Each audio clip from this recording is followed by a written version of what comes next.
Assalamualaikum warahmatullahi wabarakatuh. Baik teman-teman, hari ini kita akan mengikuti kegiatan bidang studi bahasa Inggris untuk kelas 6. Tema kita hari ini adalah tentang tanggung jawab. Nah, pada mengambil tema bertanggung jawab untuk mendapatkan ketenangan, ya. Ketika kita hidup dengan penuh tanggung jawab, dengan penuh rasa tanggung jawab, maka kita akan merasa tenang atau kita akan mendapatkan ketenangan. Karena kita dengan kesadaran kita, dengan keadaan atau situasi yang kita lewati, teman-teman, atau pekerjaan yang kita kerjakan dengan penuh tanggung jawab, maka kita akan mendapatkan ketenangan untuk melaksanakan tugas yang selanjutnya. Nah, tanggung jawab itu juga tidak asal-asalan, teman-teman, ya. Ketika kita mengerjakan satu kegiatan atau satu tugas dikerjakan dengan penuh tanggung jawab, itu tidak asal-asalan, tapi dengan penuh ketelitian dan kecermatan, sehingga hasilnya memuaskan serta kita bisa tenang melakukan kegiatan yang lain. Itu mengenai tema kita, teman-teman. Lalu bahasa Inggrisnya kita akan membahas tentang ownership atau kepunyaan, ya. Dalam bahasa Indonesia, teman-teman, kepunyaan itu misalkan buku ini adalah milik, ya, atau pulpen ini adalah milik Pak Dodi. Pulpen ini milik Pak Dodi. Itu berarti kepunyaan, bahwa pulpen ini milik atau punya Pak Dodi, ya. Nah, dalam bahasa Inggris, teman-teman, berbeda dengan bahasa Indonesia yang cukup mudah untuk menyatakan kepunyaan. Misalkan, pulpen ini milikku, buku ini milikku, pulpen ini milikmu, pulpen ini milik dia. Itu kan lebih gampang kalau dalam bahasa Indonesia, ya. Dalam bahasa Inggris, teman-teman, lebih kompleks atau lebih variatif, ya. Banyak sekali kata ganti kepunyaan, ya. Di sini ada possessive pronoun, teman-teman, atau kata ganti kepunyaan, ya. Ada dua macam kata ganti possessive pronoun, ya. Yang pertama ada dependent dan yang kedua ada independent. Nah, Pak Dodi akan jelaskan satu persatu, teman-teman. Dependent adalah sebuah kata yang menunjukkan kepunyaan yang tidak bisa berdiri sendiri, ya.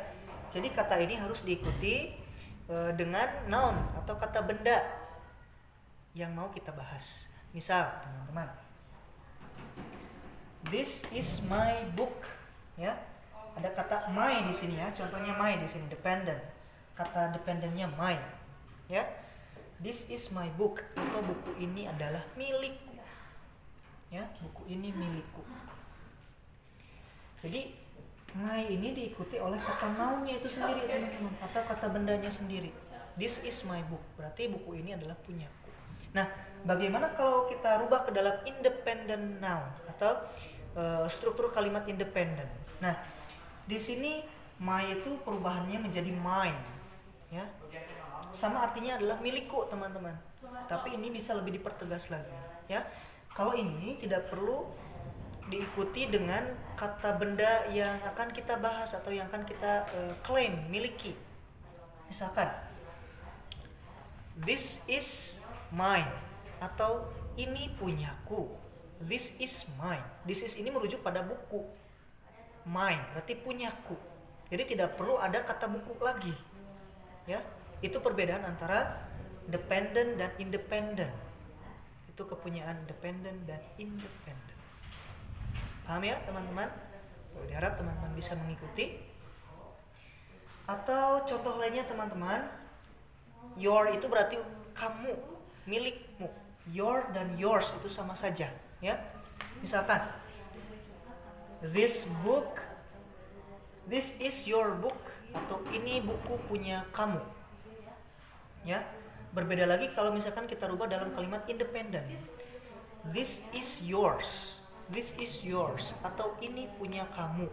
Jadi tidak perlu diikuti oleh booknya, tidak diikuti dengan kata bendanya. Berbeda dengan kita struktur kalimat yang dependent atau memerlukan kata ganti bendanya.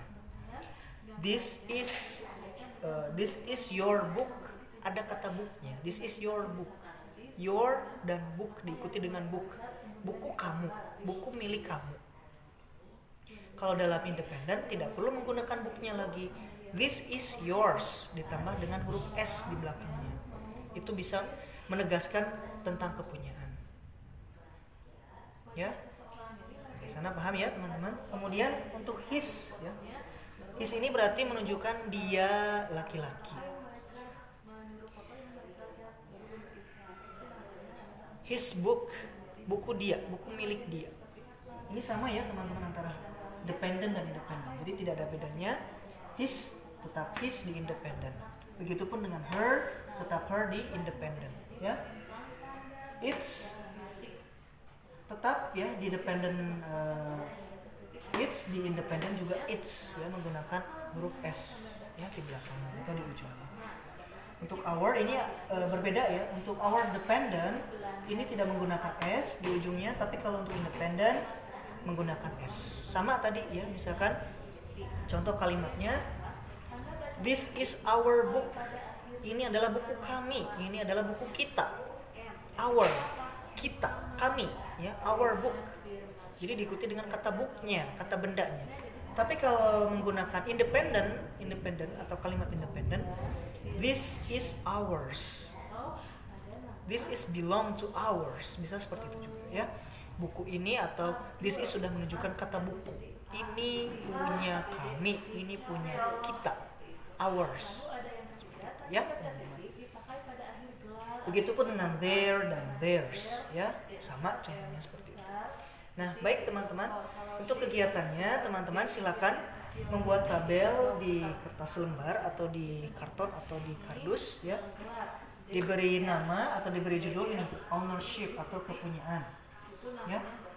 Ini ada beberapa kata untuk menunjukkan kepunyaan. Teman-teman silakan tuliskan ya di kegiatannya di kertas lembar atau di kertas karton. Ini disimpan atau boleh ditempelkan di kamar tidur teman-teman ya sebagai pengingat. Lalu untuk evaluasinya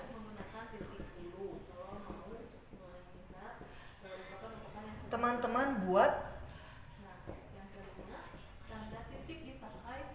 masing-masing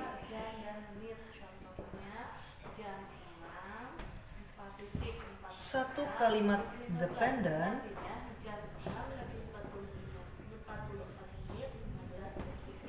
dan satu kalimat independent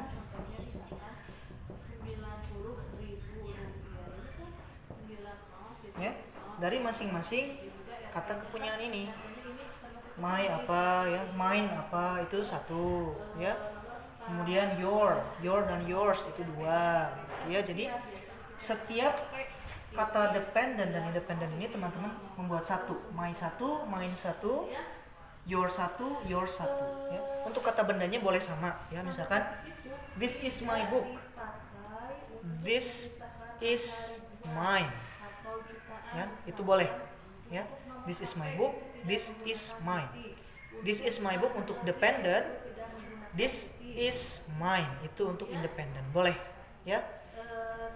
Baik, itu saja teman-teman kegiatan yang harus teman-teman lakukan, dan evaluasinya teman-teman silakan kerjakan di buku evaluasinya masing-masing. Pamit, assalamualaikum warahmatullahi wabarakatuh.